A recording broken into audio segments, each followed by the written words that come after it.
Assalamu alaikum wa rahmatullahi wa barakatuh. Welcome back once again. Inshallah, this is going to be our video 17 E. We've done A, B, C, D, and then this is our video E.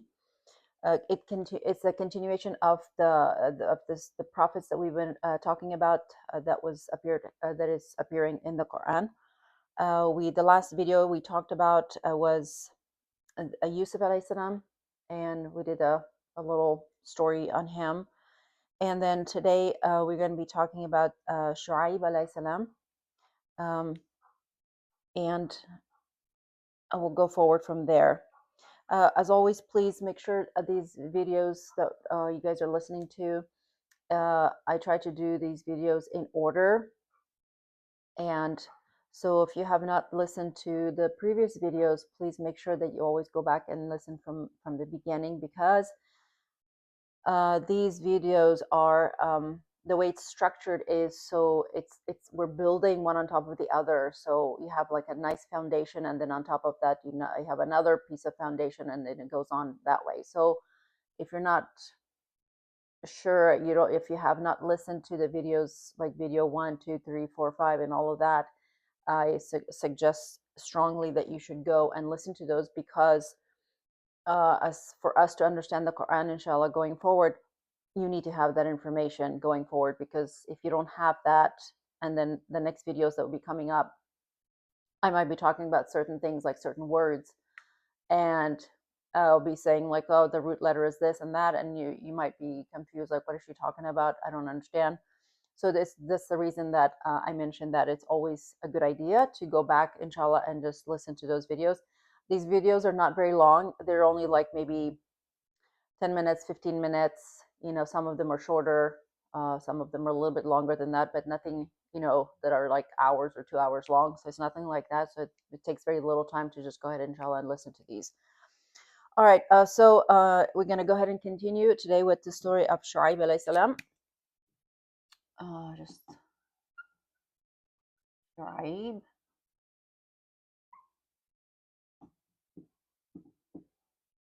Shu'aib alayhi salam. Okay. So we'll just mention bullet points here. Shu'aib alayhi salam, it is said that he was, of course, these are all, noble prophets. He was sent to Madian, to the people of Madian. And you might also know it as Midian.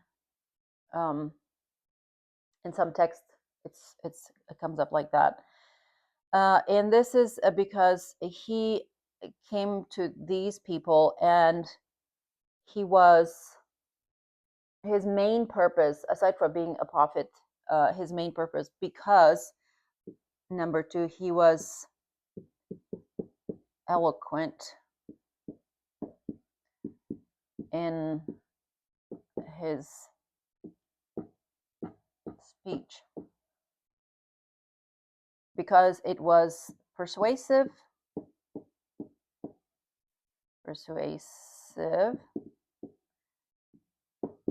and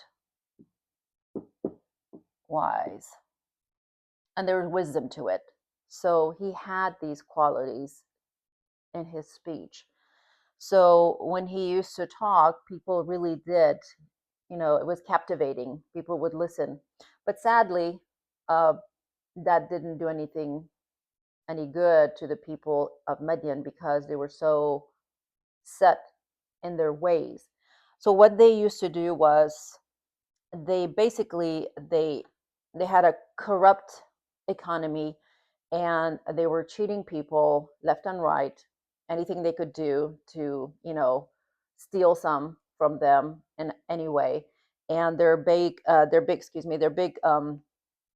method was when they were doing, because this is also specifically mentioned in the Quran, so it says that when they used to measure and weigh whatever it was, the material or merchandise or barley or wheat or whatever it was that they were weighing, it was always like as a seller, if they were selling it to the consumer, whoever is coming to them to buy, they would make it in a way that it would appear more, for the consumer, so they will pay more, but then in reality they're getting a lot less.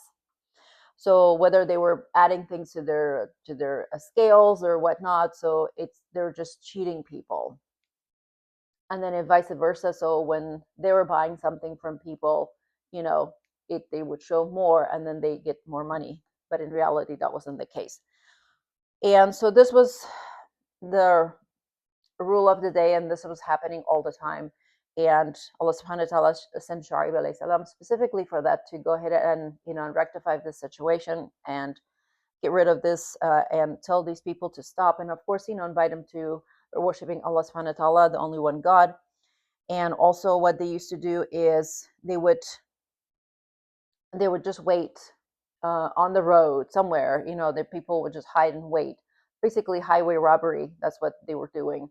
And as soon as like a caravan would pass by, or some people would pass by with little measly things that they would have, these people would stop and harass them, that they would have to pay, like 10% of what they had with them to these people, because for no reason, because they just wanted to steal. And that was the thing that they used to do. So of course, after a lot of that one, everything from Shu'aib alayhi salam, it didn't get them anywhere.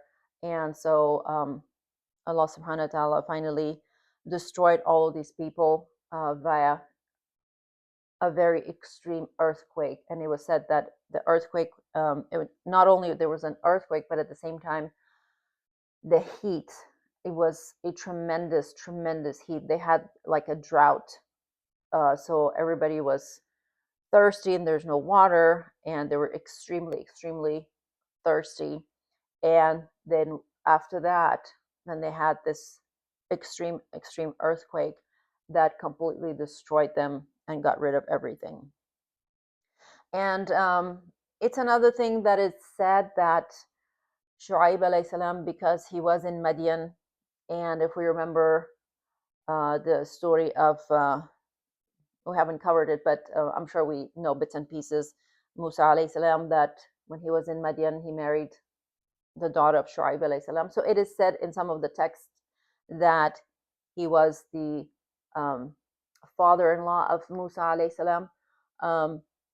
Some ulama says that that's not it, that he's not that Shu'aib, it was another Shu'aib. And then some say that this is the same Shu'aib. But it's just good to know. I don't know, but it's just good to know that there's a possibility that could be the case.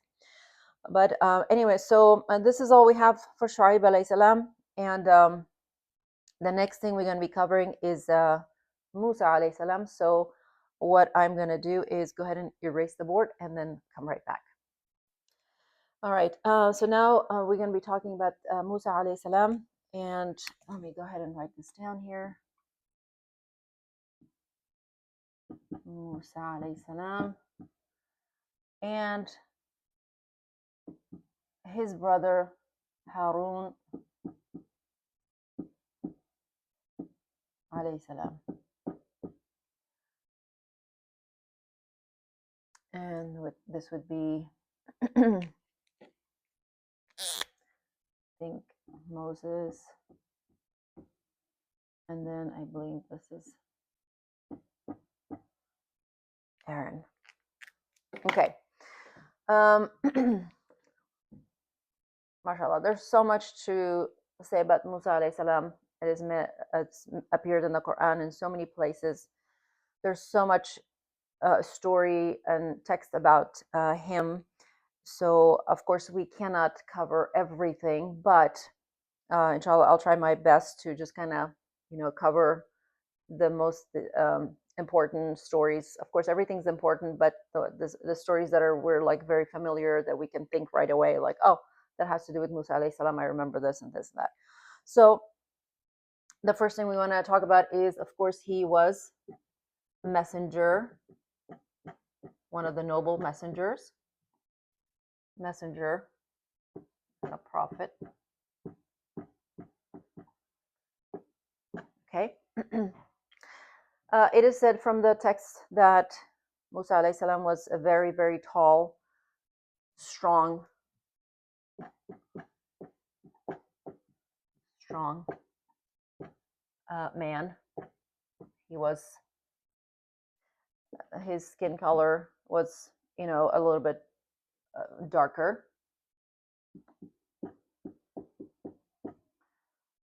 Okay, and it is said that he had curly hair.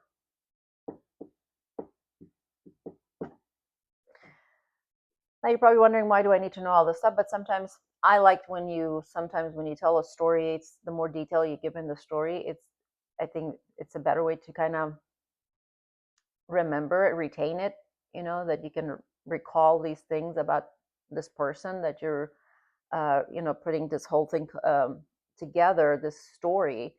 And so you're like, oh yeah, I remember, he was this, he was that, he was like that, he was like that. Like in the story Yusuf alayhi salam, everybody knows that Yusuf alayhi salam he was very, very handsome, like almost like angel like. So things like that, you can just recall real quick. Like Dawood alayhi salam, he had like the most beautiful, beautiful voice, that it is said. And like Sulaiman alayhi salam, he had the most massive kingdom, that no one has ever had on this earth, and no one will have it like him on this earth, because that was one of his wish. Anyway, so something like that, about Musa alayhi salam, so we can recall and remember these things. All right, so he was a messenger and prophet of Allah subhanahu wa ta'ala, one of the noble prophets. He was tall, strong, darker skin, had curly hair.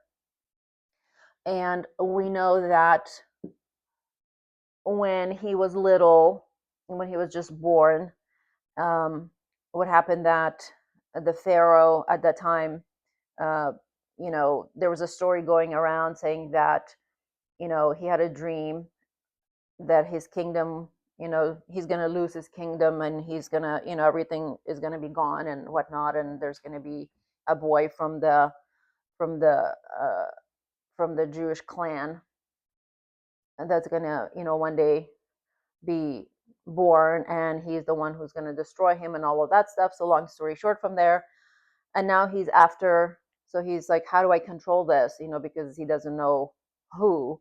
So he gives a command. He says that from now on, from this day forward, all the newborns, male newborns that are born in this Jewish uh, community, which of course at that time, the Jews were under the Pharaoh's control, and they were the slaves and whatnot. So he had the command over them, and he could do pretty much whatever he wanted. So he commanded that all the firstborns, the newborns, will be eliminated, killed, of the male, because he was afraid that it's going to be one of those males that he's going to grow up to destroy me and take over. So that went on for a while, and then the people complained and said that if we keep up this rate, pretty soon there's not going to be any other new slaves born, like men, and any other slaves for that matter. And the population is diminishing, so we can't have this. So that means that we're going to have to do all the work ourselves. So then the Pharaoh commanded again. He said, well, okay, let's just do an alternate take. Like 1 year, we will let all the newborns be. We're not going to do anything to them. And then the next year, we will eliminate all the male newborns. So as it is said that these two were born. So Harun alayhi salam was born on the year that it was allowed for all the newborns to be born. And of course, when Musa alayhi salam was born, he was born in the month, in the year that year all the newborns were supposed to be executed, eliminated. So this is where the story comes in, when his mother, she has this, Allah subhanahu wa ta'ala sends this inspiration, this something to her that tells her that. So everybody's prepared, everybody's prepared to that they have to do something to hide their kids.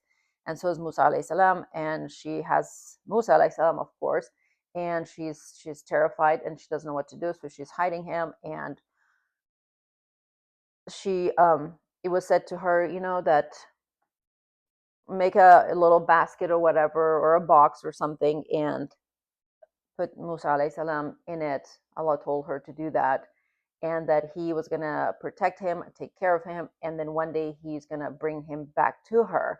So this was a promise from Allah subhanahu wa ta'ala that don't worry. I mean, that's very, very difficult for a mother to, you can't even just comprehend that for something that tells you, okay, I'm just going to put my newborn baby in this little wooden box and just like put it in the river and hoping that everything's going to be okay. But anyway, so she trusted herself and in Allah, and then she did what she's supposed to do. I read someplace, and there's a book in the it talks about the stories of the prophets. It is said somewhere that Musa's mother, uh, she was, she was kind of like practicing, um, that she was putting this box or this little basket on. She tied it in a rope, and she had the rope hidden somewhere so nobody can really see it. And then the basket would be on the water, on the Nile, of course. And then the basket would just go, away. And then she'll pull the rope back, and then she'll bring it back to her.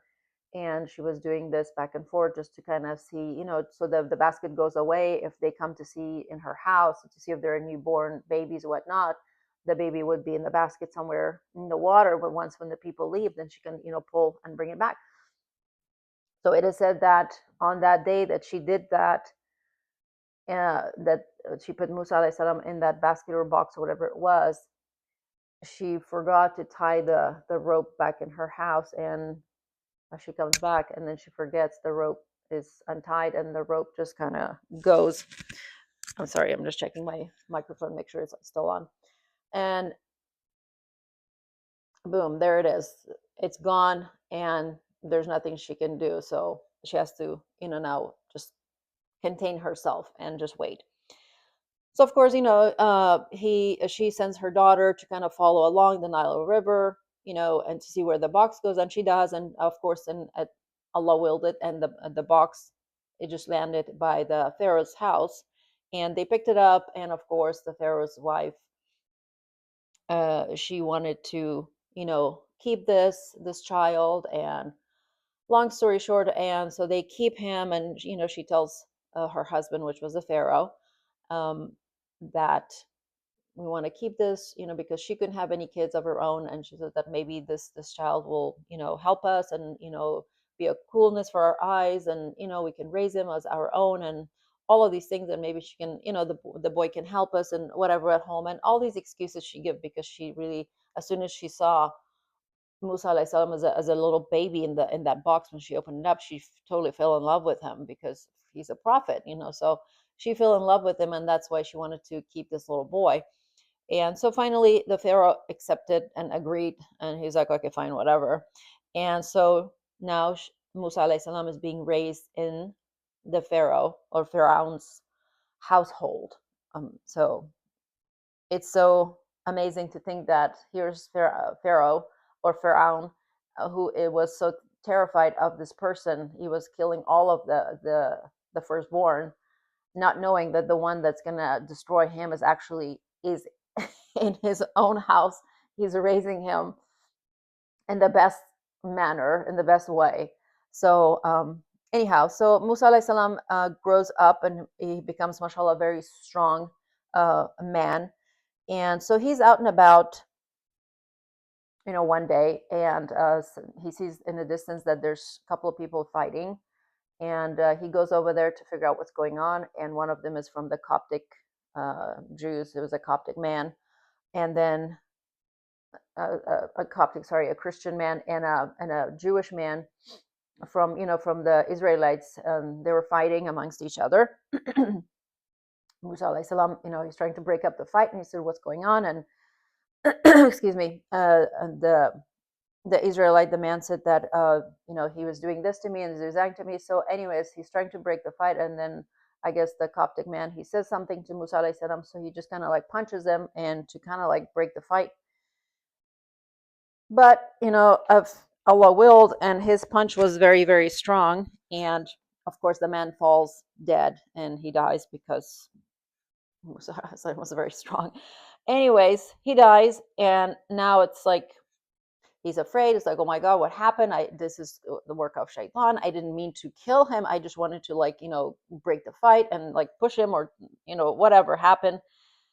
So now he's feared for his life. So he has to leave because in the court of the Pharaoh, so there has to be justice, and now he has to pay the price basically for what has happened.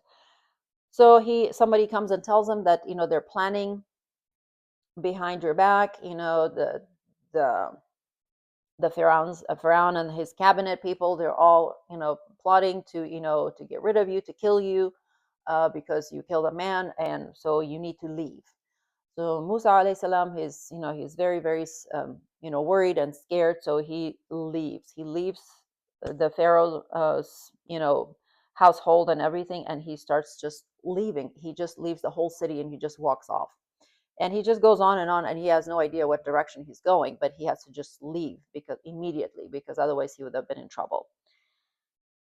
And he's walking, walking, walking, walking, and in just no direction, has no idea. And finally, he arrives at some place. Uh, at that time, he didn't know where it was, but we know from the history that it was Madian, this place. And he arrives to this area where you see some people. There's like a well. There's like a whole bunch of men with their the herds that they have, like the sheep and the goats and whatnot. And and there's two ladies over there standing in the corner with their herd, their the sheep and whatnot they had. And he's, even though he's really, really, I mean, he's exhausted, he's hungry, he's tired. He hasn't had anything to eat for probably like days, because he was walking on foot, and he's thirsty. But yet he comes up and he sees, because he sees injustice, and he knows right away. So he comes up and he's just like, asks those two women, like, what's wrong with you? What, like, what is your story? Why are you standing here? And the two ladies says that, you know um we're waiting to get a turn so we can give water to our flock here. But these men, basically, they're kind of like overpowering us, and they're just taking their sweet time, and they're giving water to all of their herd and cattle, whatnot, and we have to wait till we get a chance. And basically, like, they're not being nice, and they're not giving us a chance so we can go ahead and give the water to our flock so we can head home, because our father is a shaykhun kabir, meaning like he's an old man. He can't be here with us, so we have to take care of everything. So Musa alayhi salam hears this, and he feels bad for them, and he's like, okay. So he takes care of that. He goes over there and pushes the men away and gives the water to their flock and whatnot. So they drink the water, and everything's good, and then they leave. They go back to their father. And Musa alayhi salam just lays somewhere under the shade of a tree, and he just makes a dua from Allah subhanahu wa ta'ala that, you can send me anything on this faqir, because I'm like, at this moment, I am just in so desperate need of anything you can send to me. And he needed something, he needed food, shelter, any clothing, whatever, he needed help. So as he's laying there and just exhausted, I guess some time passes, and then he sees that there's somebody coming in a distance. And as he looks, he sees that those two ladies that he helped, one of them is coming, and she's walking towards him like very shyly. She's very shy, and she's just kind of looking down. And so she comes, and she says that my father wants to, thank you, and to pay back for what you've done for us. So he wants to see you. So of course, then that's how it's happened. And Musa alayhi salam, of course, uh, tells her to go ahead, come behind him, because of course he didn't want her to go in front of him, because that's, you don't do that. And so he said, just, I'm going to go ahead and you follow me, even though he doesn't know where he's going. But he said that, you just kind of direct me. So if I need to go to the right, then you can just maybe toss a stone to my right, and so now I know I need to go to the right. If I need to go to the left, and toss a stone to my left, and I know I need to go this way. So the less communication, the better it is. So he's just trying to keep it wholesome. So finally, he arrives in Madian, where they are, and he meets the father. And it is supposed to be Shu'aib alayhi salam, but we don't know that for sure 100%. But it's a possibility. So he says that, we're grateful to you that you've helped my daughters, and all of these things and whatnot. So um, he says that, why don't you stay here with us and work with us? I'll marry you one of my daughters. And Musa alayhi salam is like, okay. And one of the daughters says that she's pretty smart. She tells her father, he goes, we should keep him because he's a trustworthy man. He's an amin, and he's, it's very strong. So then the father like asks her, like, how do you know that he's amin and he's strong? And she says, well, because when I saw him earlier, he picked up a stone that like 10 people could have had to like lift it. He's so strong. And then of course he's so he's so like an honest man, because this is what he told me as we were coming, he told me that go behind him and all of the stuff. So she told her father all the story. And of course the father decided and married one of the daughters to Musa alayhi salam, and asked him to stay for 10 years, and work. And then after that, then you can go your way and whatever, no questions asked. So, and time goes on and on and on. So as far as our list is, I'm just talking away, so we're not adding anything to the list here. So we talked about, excuse me, so he was raised in the house of Pharaoh.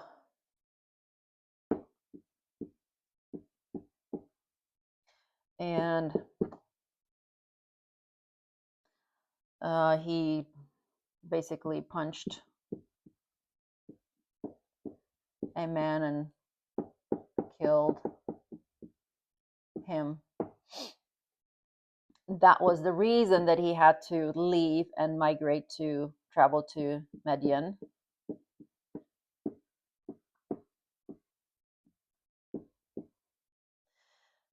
And then from there, of course, then he meets basically his in-laws, his father and father-in-law, and meets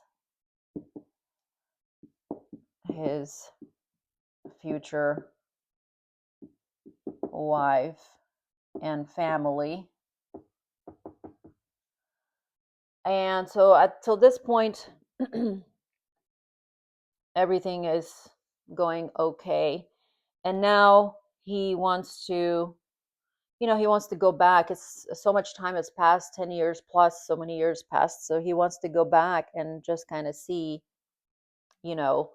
his family in where he used to live, uh, in with the Pharaoh. So they're leaving. Excuse me. I have to now erase this because I got to make more room for the other points that we're going to talk about. So on the way, this would be 7.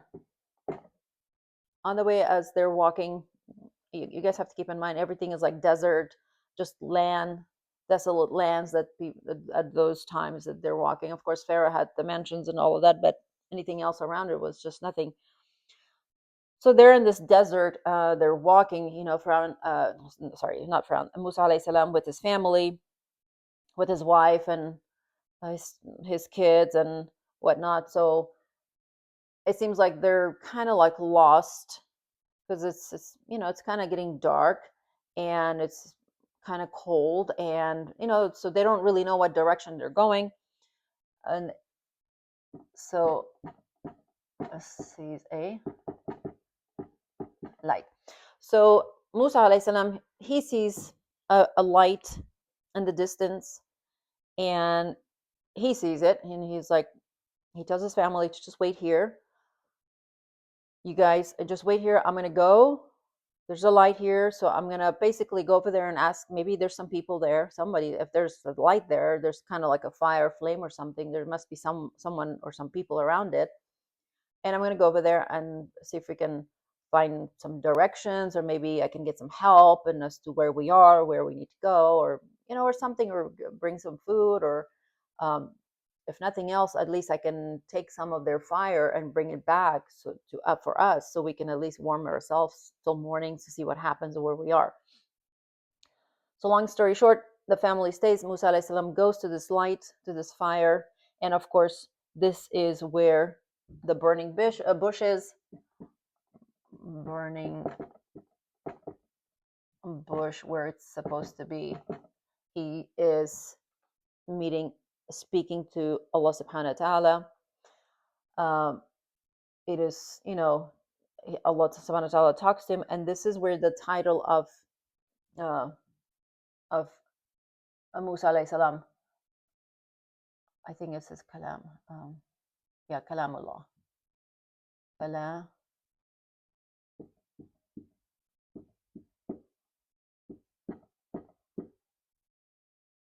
kalamullah, meaning that Allah subhanahu wa ta'ala spoke with him, directly. So he has this title. Remember, we talked about in the previous videos. I said that Isa alayhi salam was like Ruhullah, and then we talked about Ibrahim alayhi salam was Khalilullah, and things like that. So Musa alayhi salam, he gets this title as Kalamullah. So because Allah subhanahu wa ta'ala spoke with him. And so this is where he gets the revelation and all of that. And Allah is telling him that, okay, you need to go back and to Pharaoh, because he's becoming a tyrant in the land, and you got to go back and you have to free the people, the Israelites, from Pharaoh's tyranny, and so on and so forth, and all of that. So that's his mission basically. So he has to go. And another thing that we read on in Surah Kaf on Fridays, that we have the very popular story of Musa alayhi salam and Khidr alayhi salam. So I'm going to write this down here. Musa and Khidr alayhi salam, for both of them.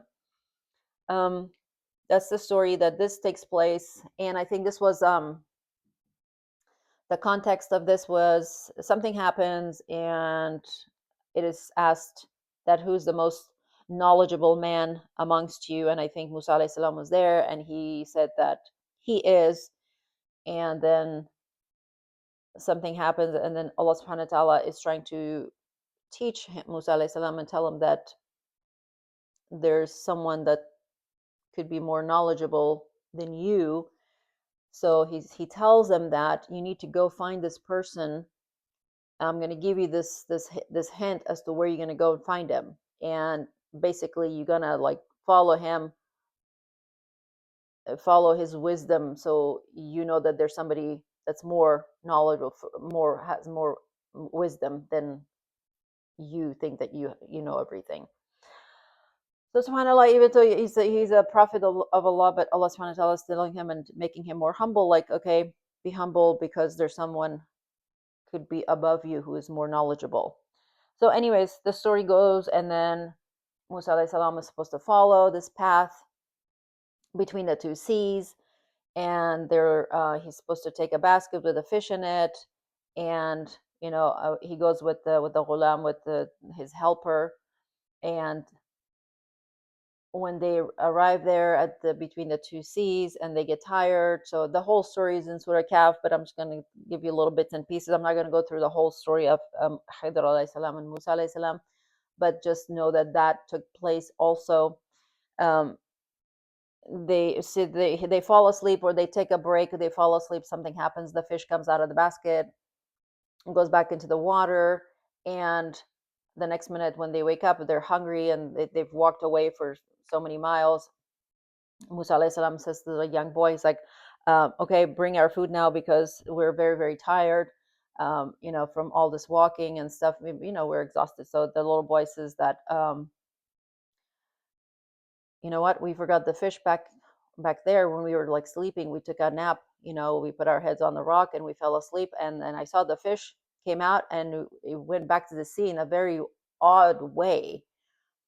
And Musa alayhi salam knew. So he said, this is where we need to go. This is where we need to be, because that's where the path is. Was This is where I'm supposed to be meeting this person.